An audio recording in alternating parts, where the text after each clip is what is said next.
Prepare-se para uma viagem que ninguém mais ousaria fazer. Até o Sol.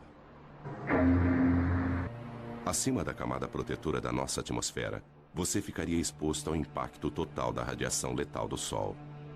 O ultravioleta queimaria sua pele em segundos. Em seguida, viria o câncer de pele. Depois, a catarata. Suas mãos estariam quentes o bastante para derreter chumbo, mas na sombra seus pés sofreriam um congelamento profundo. Estamos indo para o coração superaquecido do nosso sistema solar.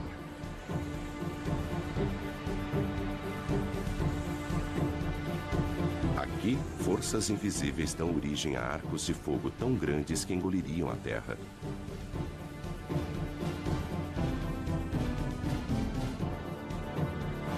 Onde explosões solares alvejam o espaço com jatos de energia pura. Se o nosso planeta Terra estivesse próximo de uma destas, seria vaporizado em segundos. Hastes de hidrogênio quente. Este prado vermelho é invisível para nós na Terra, onde ficamos ofuscados pelo brilho intenso que existe abaixo dele. Aqui, jatos de calor sobem e descem, cada um com o tamanho do Texas e com 1.600 quilômetros de profundidade. E ainda mais abaixo, em seu núcleo, a temperatura é de 17 milhões de graus centígrados. Mas o planeta Terra está à distância certa desse inferno. Enquanto outros planetas são congelados ou escaldantes, nós, a 150 milhões de quilômetros, estamos em uma zona confortável. Um pouco mais perto e os oceanos ferveriam. Mais distante e a Terra seria um deserto gelado. Sem esta usina de energia, em apenas alguns meses estaríamos cobertos de gelo. Nós devemos nossas vidas a esta fúria do Sol.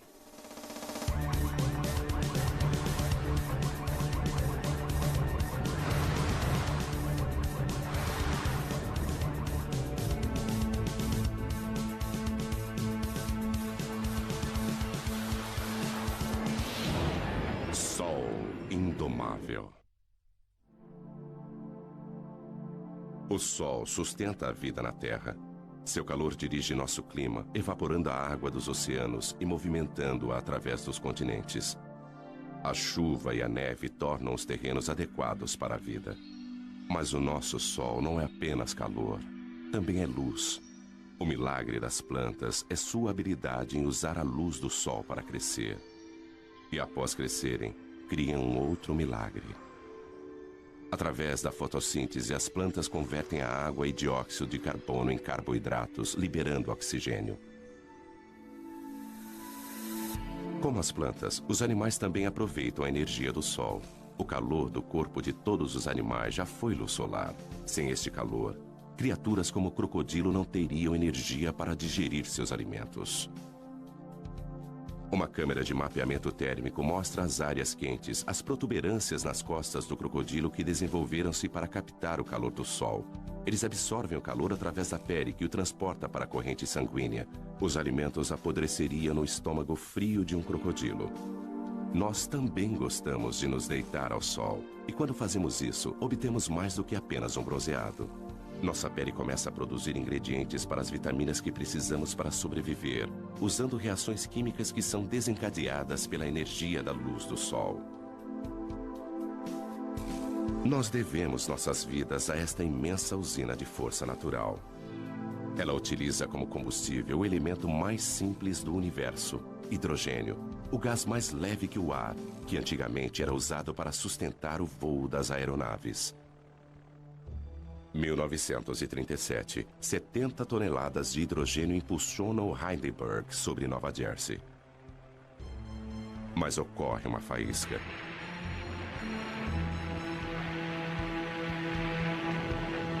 O gás se incendeia numa reação química.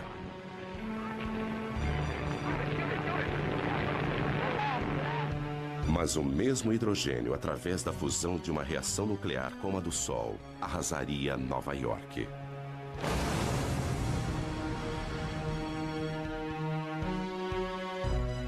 Por isso, o Sol é melhor observado a uma distância segura.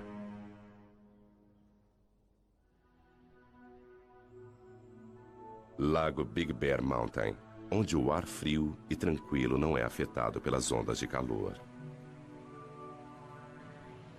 O telescópio do observatório Big Bear pode filtrar o brilho do Sol. Ele focaliza apenas uma frequência específica de cor. E um novo Sol é revelado.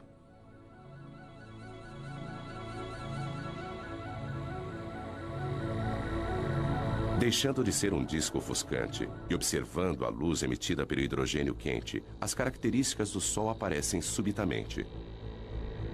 Estas características refletem as variações do Sol, variações que, por sua vez, afetam a nossa Terra. As manchas pequenas e arredondadas são as áreas mais frias, manchas solares, que localizam-se em uma superfície abrasadora. Labaredas, fissuras que se abrem, brilhando com mais calor à luz do hidrogênio.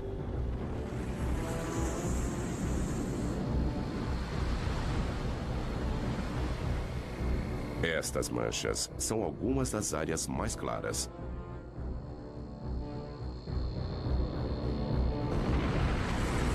Imensos filamentos, arcos de gás erguendo-se acima da superfície.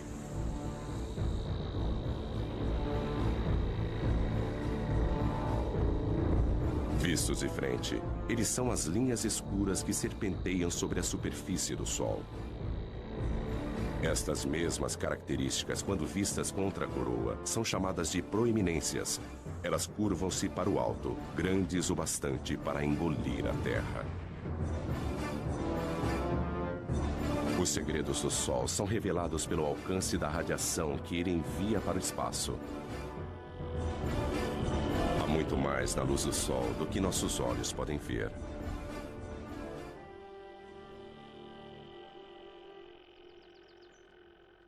Graças à internet, ninguém precisa visitar um observatório para estudar o Sol. O professor e escritor Ken Lang trabalha na própria casa em Boston. Ele dedicou grande parte de sua carreira a pesquisar o que faz o Sol brilhar. O segredo está na capacidade do Sol de comprimir os átomos de hidrogênio com tamanha potência que eles se fundem, transformando-se em hélio. O Sol brilha por fusão nuclear. A fusão de 4 átomos de hidrogênio e 1 de hélio. Primeiro um átomo de hidrogênio funde-se a outro, depois mais um e um quarto. Mas o hélio pesa menos do que 4 átomos de hidrogênio que o formaram. Então a massa é menor do que a que você utilizou. Essa diferença na massa é a energia que alimenta o Sol. Alguns quilos de matéria transformam-se em energia em uma bomba H. Mas a cada segundo, o Sol libera a mesma energia de 1 milhão de bombas H. Apesar disso, existe uma força que impede que ele se fragmente. A gravidade. Ela é forte o bastante para manter o monstro nuclear sob controle. A gravidade comprime o Sol, fazendo com que ele se aqueça por dentro. As partículas movimentam-se mais rapidamente e a fusão nuclear ocorre a uma taxa mais veloz. Isso gera uma pressão de dentro para fora que faz com que o Sol se expanda e resfrie-se novamente. Mas quando a fusão obriga o Sol a se expandir, a gravidade volta a agir. O núcleo se aquece e a fusão nuclear aumenta. Então o pêndulo fica oscilando entre a gravidade e a fusão. É como um cabo de guerra indo e voltando, mas sem vencedor.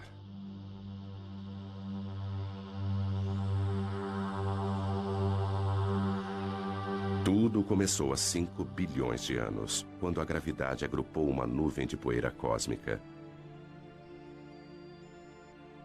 No núcleo, tornando-se mais denso e mais quente, o gás e a poeira fundiram-se. Cometas disparavam na direção do Sol recém-nascido. Hoje, o telescópio espacial Hubble observa o mesmo processo acontecendo em todo o céu.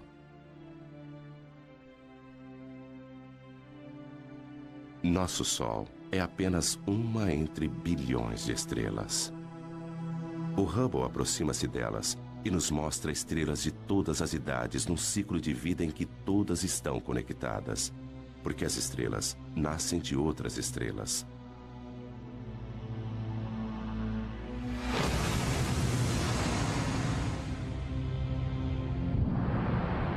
Uma enorme estrela explode e enche o espaço com seus fragmentos. Os vestígios de sua morte unem-se aos destroços de inúmeras outras explosões. Estes resíduos vão se transformar nas sementes de novas estrelas. A nebulosa da Águia, o caldeirão da criação.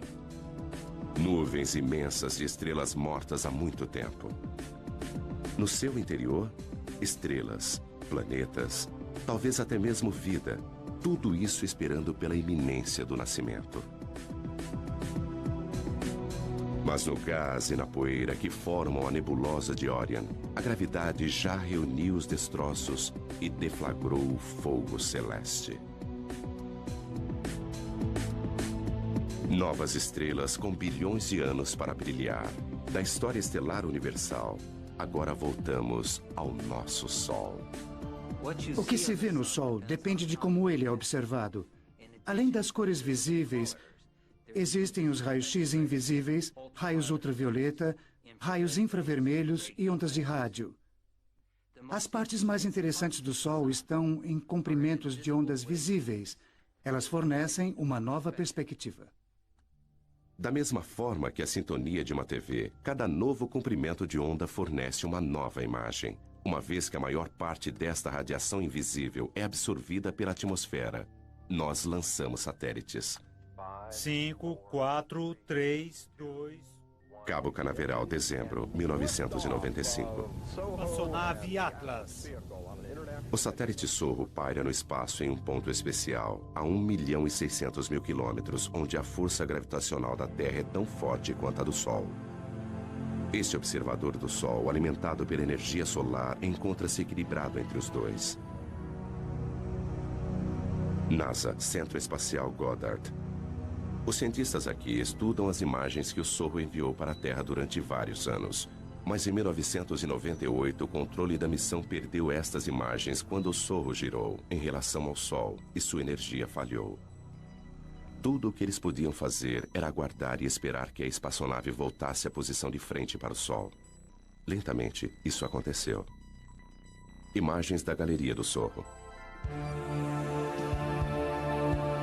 Se os nossos olhos pudessem ver a radiação ultravioleta, então a aparência do Sol seria mais ou menos esta.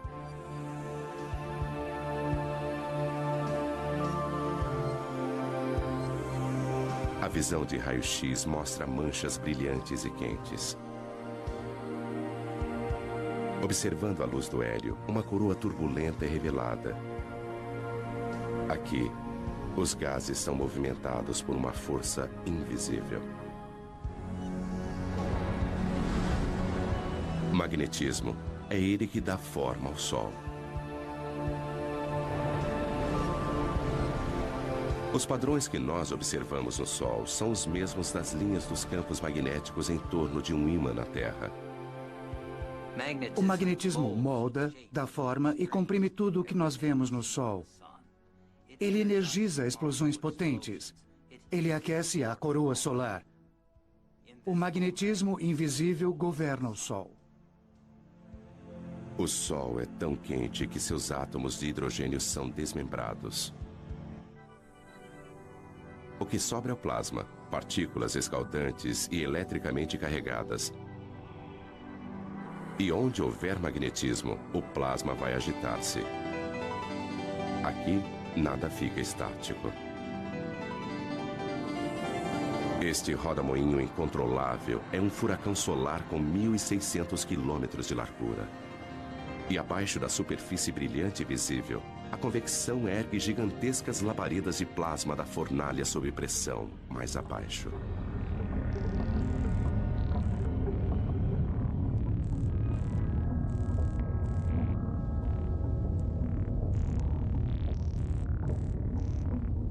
Ainda mais fundo, o plasma abrasador, prisioneiro do campo magnético, serpenteia em rios de fogo.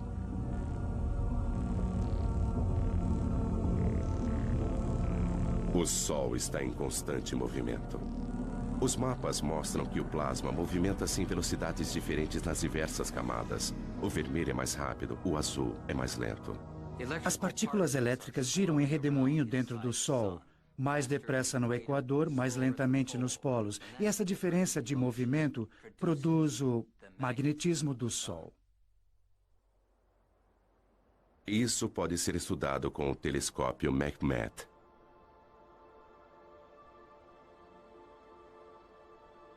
O coração deste observatório é um buraco na montanha, com um espelho no topo.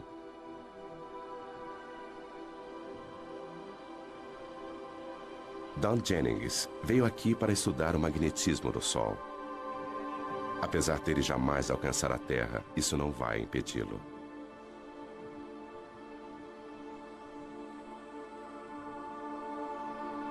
O tubo em que este telescópio foi construído precisa manter uma temperatura muito constante. E, então, construindo dentro da montanha é como tê-lo dentro de uma caverna. O ar dentro do tubo não é tão turbulento e fornece uma imagem muito mais nítida.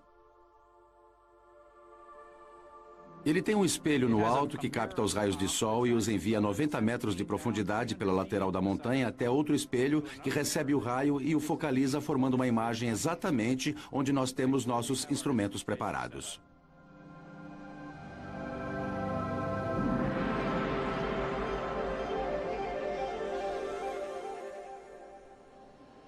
É possível ver uma grande mancha solar. E o mais incrível para mim é aquela mancha solar ali atrás. São duas manchas solares desta vez e não uma só. E como estamos planejando mapeá-las? Alinhe a fenda ali e deslize para... Dom e Pedro Sada são mapeadores de campos magnéticos. É um trabalho duro. A paisagem e as manchas solares mudam constantemente. Manchas solares são áreas em que o campo magnético é muito forte e a atividade na superfície solar é muito intensa. E nós queremos estudar a estrutura dos campos magnéticos na região das manchas solares e também observar como elas mudam de hora em hora, de um dia para o outro. Para estudar o objeto mais quente do nosso sistema solar, eles precisam ir para o outro extremo de temperatura.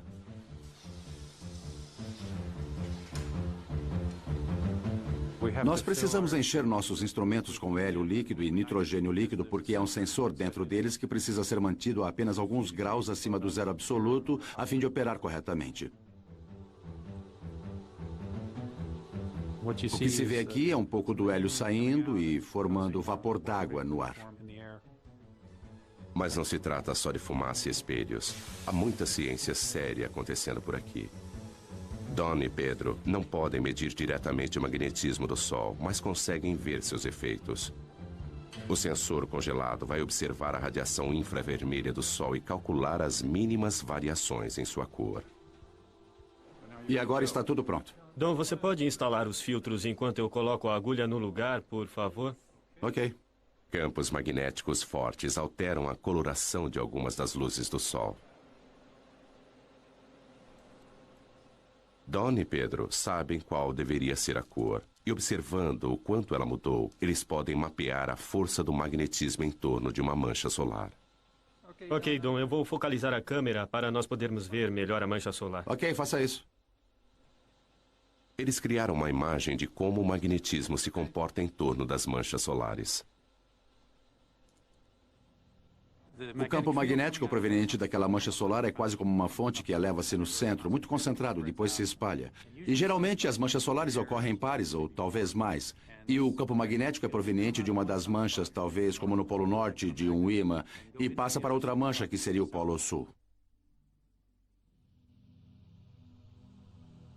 Dentro do imenso ímã do Sol existem estes outros ímãs. O plasma do Sol rastreia as linhas de campos magnéticos entre os polos norte e sul.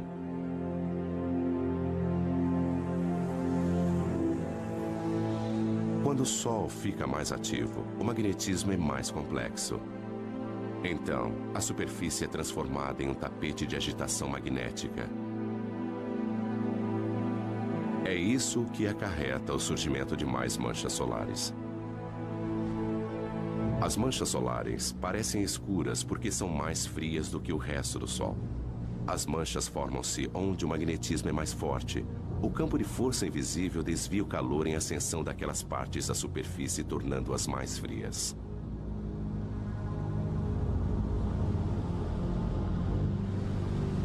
Se você pudesse entrar no centro de uma mancha solar, veria que ela apresenta uma ligeira depressão.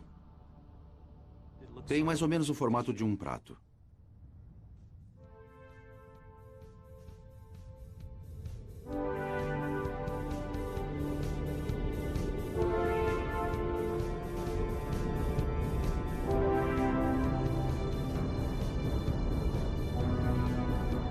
As linhas do campo magnético do Sol estendem-se para o espaço.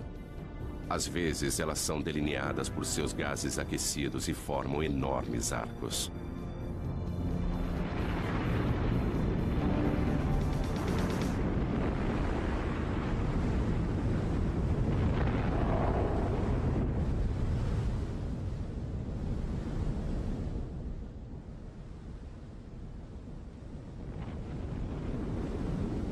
Estas são as proeminências. As linhas magnéticas agem como tramas invisíveis, atraindo o plasma para fora. Elas podem pairar sobre o Sol durante semanas. Se você pudesse se aproximar de uma proeminência, veria milhares de quilômetros, talvez um arco grande assim, com materiais flutuando ao longo do campo magnético. Não se vê o campo magnético, só se vê o material brilhante. Arcos de gás que poderiam ir da Terra até a Lua. As linhas de campos magnéticos, quando formam uma proeminência, seguem um padrão de forma igual ao que vemos em torno de um ímã, e é o mesmo padrão. Frequentemente, elas começam como pequenos arcos e depois aumentam. E durante um período de tempo, elas podem se desconectar, e o material então passa a flutuar no espaço.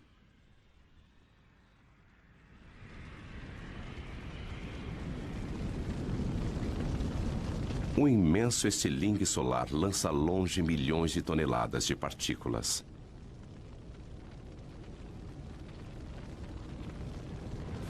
Pode até parecer lento, mas este plasma está a uma velocidade tamanha que poderia cruzar os Estados Unidos em menos de 1 minuto. Indicadores solares para 28 de outubro seguem.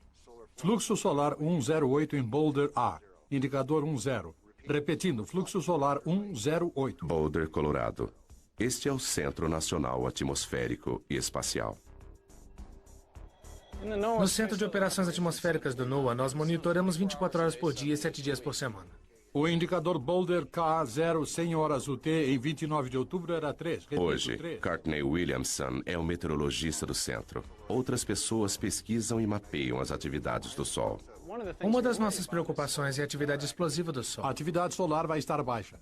Estas áreas mais claras são áreas de campos magnéticos muito fortes. E às vezes estes campos magnéticos tornam-se muito carregados. Quando isso acontece, eles precisam liberar energia e fazem isso na forma de uma explosão solar. 8 minutos após uma explosão, a Terra é bombardeada por raios X e ultravioleta que causam pane nas telecomunicações. 1984, toda a comunicação entre o avião presidencial e o controle de terra foi interrompida. Quando o presidente e a senhora Reagan desembarcaram na China, o comandante em chefe do exército norte-americano já estava sem contato há várias horas. Não havia nada que ninguém pudesse fazer a respeito. Até as comunicações por satélites foram afetadas. Em uma tempestade solar, raios de energia incineram a parte mais alta da atmosfera da Terra. O ar rarefeito se expande, trazendo para baixo satélites que normalmente estariam orbitando mais acima. Mas as explosões não são o único resultado. As proeminências podem parecer com arcos brilhantes na coroa do Sol. Mas quando vistas de frente, elas aparecem como faixas escuras e finas. E recebe um nome diferente: filamentos. As faixas escuras são os filamentos. Eles localizam-se na parte mais alta da atmosfera solar e às vezes são lançados pelo Sol. Quando isso acontece, eles seguem um vento solar e propagam-se na direção da Terra. O vento solar é um jato de partículas carregadas emitidas pelo Sol.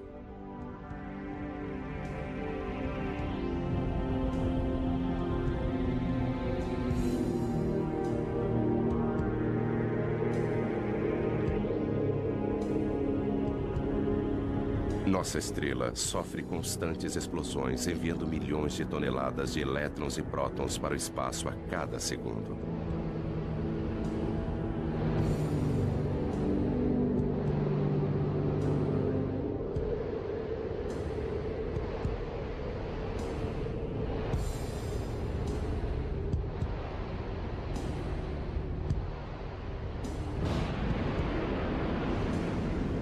Nossa primeira pista para a existência desse vento surgiu há algumas décadas com os cometas.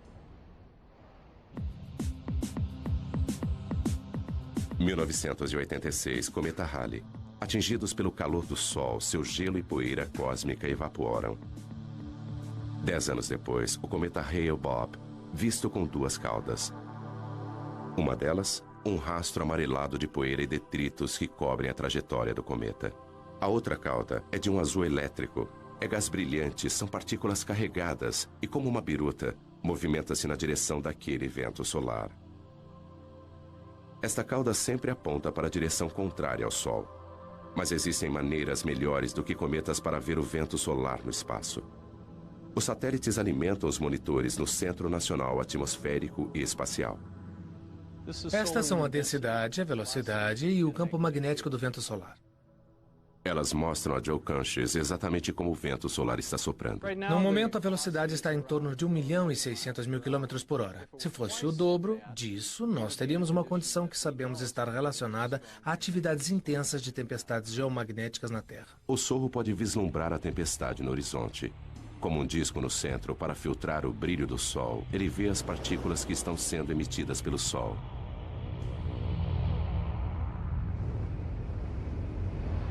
Elas atingem o sensor da câmera e faiscam.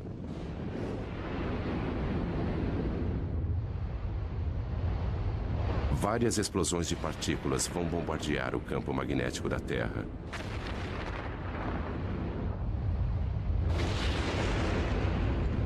Isso tem um preço, às vezes com consequências devastadoras para o planeta.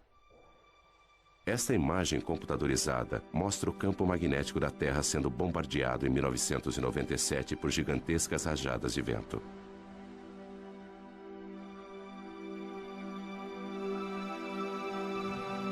O campo magnético normalmente calmo, mostrado aqui em cinza, sacode violentamente conforme as ondas de partículas o atingem. Tempestades como estas podem derrubar nossas centrais de energia elétrica. As mudanças bruscas no campo magnético agem como um dínamo, gerando eletricidade nos cabos de alta tensão. Os circuitos falham ou queimam. Quebec, 1989. Esta manhã, 6 milhões de pessoas em toda Quebec acordaram na escuridão. Os funcionários da Hydro-Québec acham que o blackout foi causado pelo Sol. Escuridão em Montreal. Mas luzes para o resto da América do Norte.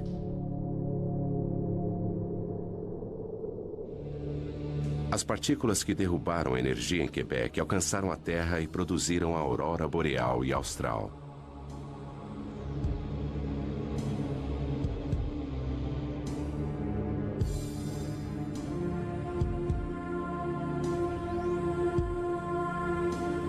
Elétrons em alta velocidade jorram pelas linhas de campos magnéticos da Terra. Como a eletricidade que faz brilhar uma lâmpada de neon, eles colidem com o oxigênio da nossa atmosfera. E brilham.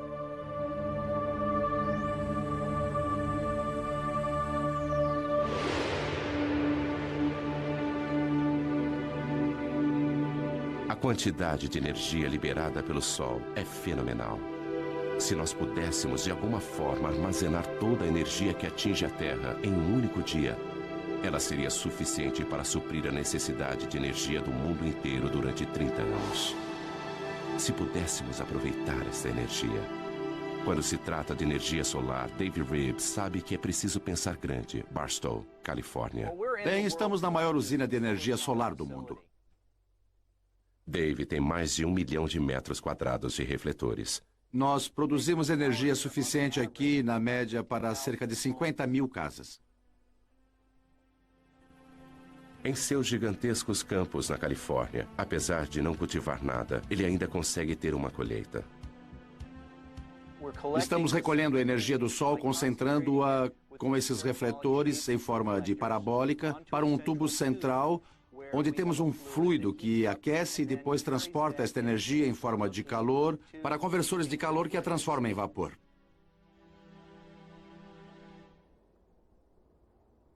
O fluido dentro do tubo é óleo, aquecido pelo calor do sol.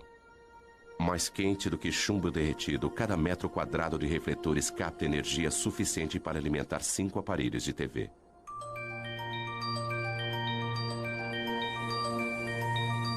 Da luz do sol, às luzes elétricas. Apesar de ter programado 500 mil de refletores para seguirem a trajetória do sol no céu, alguns raios solares ainda escapam de Dave. Nós contamos cerca de 30 dias nublados por ano, além de dias que são parcialmente nublados. Mas isso ainda nos deixa uma grande maioria de dias claros e ensolarados.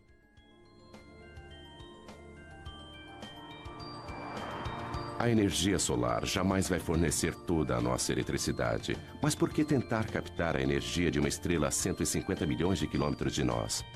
Algumas pessoas querem uma estrela um pouco mais próxima.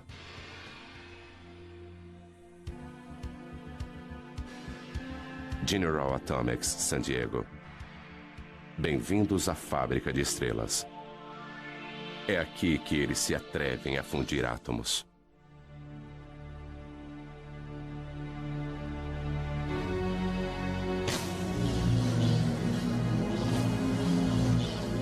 Em um certo sentido, nós somos como uma mini fábrica de estrelas. Nós produzimos algumas coisas muito quentes aqui, muito mais quentes do que qualquer outra coisa na Terra.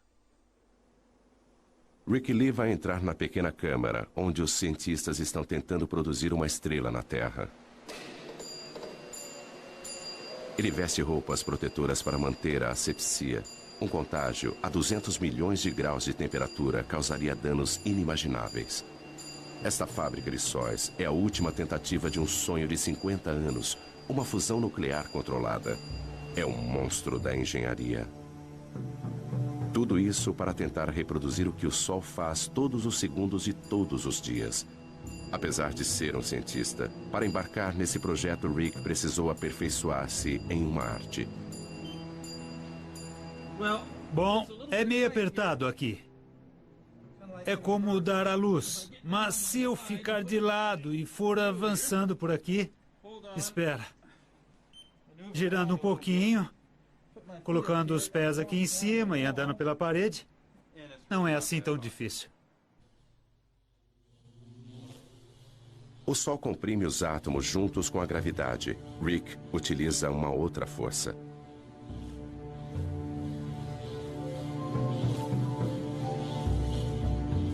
Usaremos campos magnéticos muito fortes para comprimir estas partículas. Tempo suficiente para se fundirem. Até podemos pensar nisso como uma garrafa magnética. Eles começam injetando uma pequena quantidade de gás no anel.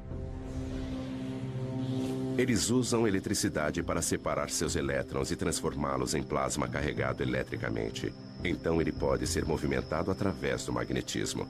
Vai encher quase até aqui. E depois nós vamos ligar os eletroímãs lá fora que vão produzir campos magnéticos para comprimir o plasma quente até esse tamanho, onde a parte mais quente, a parte mais densa, ficará assim do tamanho da minha cabeça. Mas apreender o plasma com magnetismo já foi comparado a segurar gelatina com elásticos. Atualmente, eles só conseguem manter a fusão por alguns segundos. É incrivelmente sedutor criar um sol na Terra, porque o combustível, hidrogênio pesado, é barato. É uma variedade de hidrogênio que ocorre naturalmente na água do mar. Controlando a fusão, esta seria uma fonte barata de energia para as gerações futuras. Eclipse no Caribe. Uma coincidência cósmica. A Lua está com o tamanho e a distância perfeitas para encobrir o disco brilhante do Sol. Somente quando o Sol estiver completamente eclipsado é que será seguro retirar esses óculos especiais. Então, será possível observar a camada externa e secreta do Sol, a coroa. Apesar de estar 3/4 encoberto, ainda é dia claro.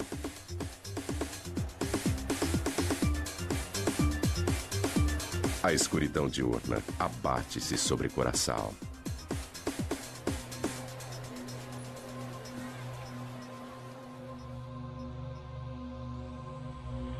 A lua devora as últimas porções do sol. Falta pouco.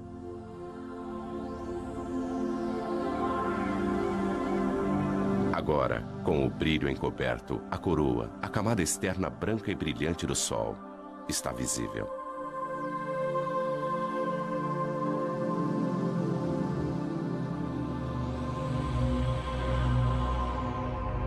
Surgindo acima do Sol, um pontinho de luz. E mais um a sudoeste. São Júpiter e Vênus. Apesar da Terra estar na escuridão, estes dois planetas, a milhões de quilômetros de distância, estão no lado iluminado do Sistema Solar. Mais abaixo, às 2 da tarde, está escuro como a noite. Imagens de um outro eclipse. Nem todos os campos magnéticos são arcos fechados. Alguns estendem-se para fora e a coroa os segue em raios. As linhas magnéticas lançam-se para o espaço e, às vezes, é possível ver uma proeminência.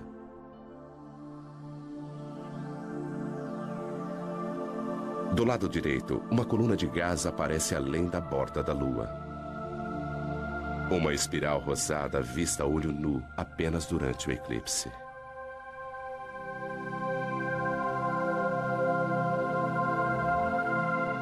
Mas o eclipse no Caribe termina em apenas alguns minutos. É como um anel de diamante, quando os primeiros raios do Sol incidem sobre os vales da Lua. Os cientistas gostariam de ver a coroa todos os dias, mas os eclipses são raros e difíceis de acompanhar. Então eles os produzem.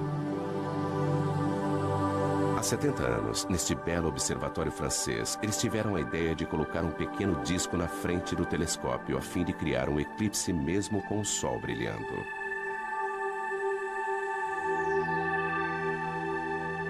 Eles observam o que acontece em torno da coroa do Sol.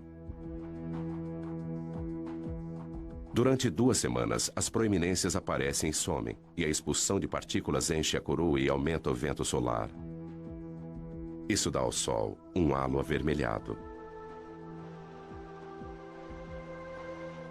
Fora da nossa atmosfera, o satélite Sorro consegue uma imagem ainda mais clara. Combinando isso com uma imagem do Sol,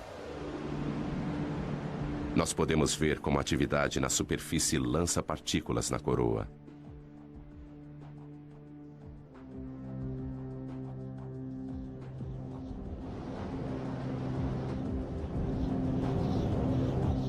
Mas a radiação e os ventos não são as únicas coisas que o Sol emite.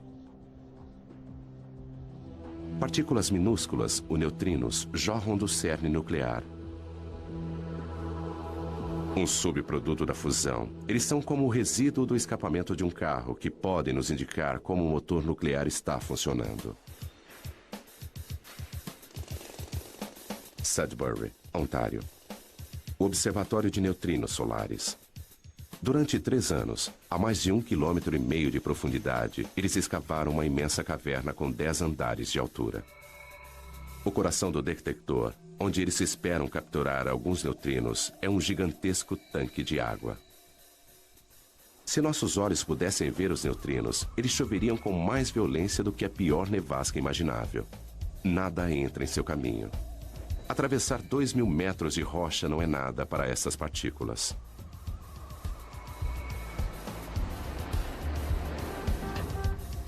Esta experiência requer o equivalente a 300 milhões de dólares em água pesada. Eles não podem comprá-la, então pediram emprestado. Lá se vão mais de 6 milhões de dólares pelo ralo. Eles usam a água pesada porque ela produz um pequeno flash quando é atingida por um neutrino. E este flash é o que eles estão buscando.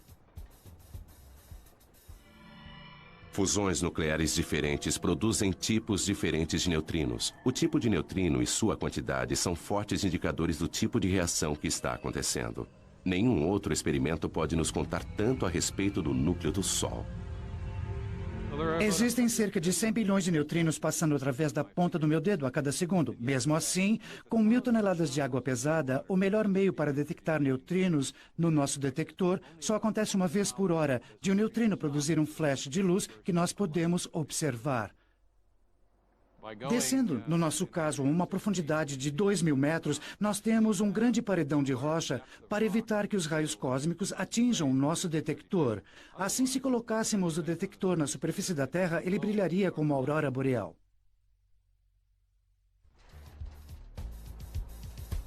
O caçador de neutrinos Duncan Hepburn trabalha em um observatório solar onde o Sol nunca brilha.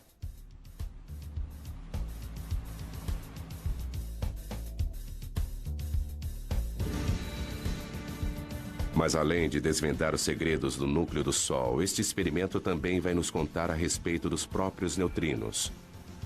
Com este conhecimento, estaremos no caminho para saber o destino final do cosmos. O observatório de neutrinos precisa ser um lugar extremamente limpo. Tudo no mundo é radioativo, em certo grau, em níveis baixos. E a nossa defesa é manter o lugar extremamente limpo para que não caia nenhuma poeira no detector. Este laboratório subterrâneo é mais limpo do que uma sala de cirurgia. Duncan precisa se higienizar. Todo mundo que entra toma um banho.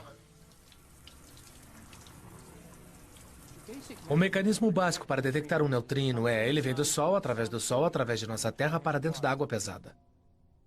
Água pesada, mas os átomos de hidrogênio desta água têm um nêutron extra. Esse nêutron é o alvo.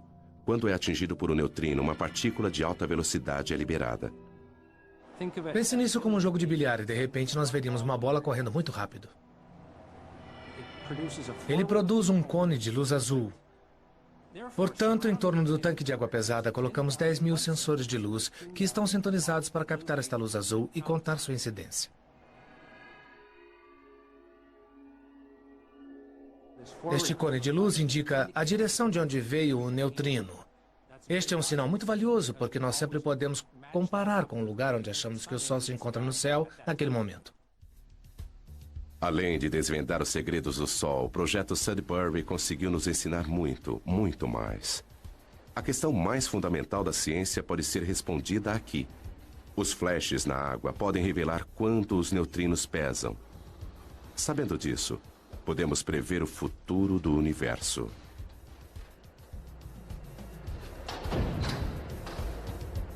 Existem mais neutrinos do que qualquer outro tipo de partícula no universo. Se eles possuírem uma massa, mesmo que minúscula, isso pode influenciar a atual expansão que está acontecendo desde o Big Bang e talvez até gerar um Big Crunch há bilhões de anos no futuro. Mas qualquer que seja o fim do universo, a morte da nossa estrela acontecerá bem antes.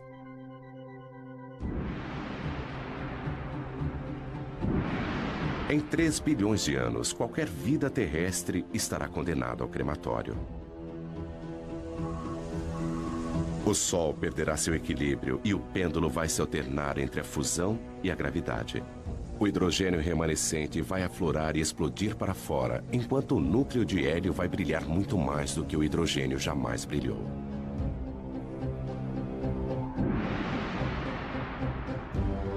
Com a expansão do Sol, os planetas mais próximos serão incinerados. As calotas de gelo de Marte derreterão.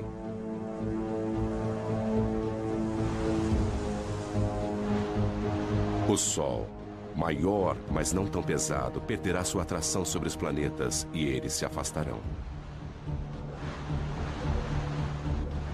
Rajadas de ventos escaldantes atingirão os planetas mais afastados. Saturno será desmembrado até o núcleo e seus anéis de gelo vão derreter e ser vaporizados.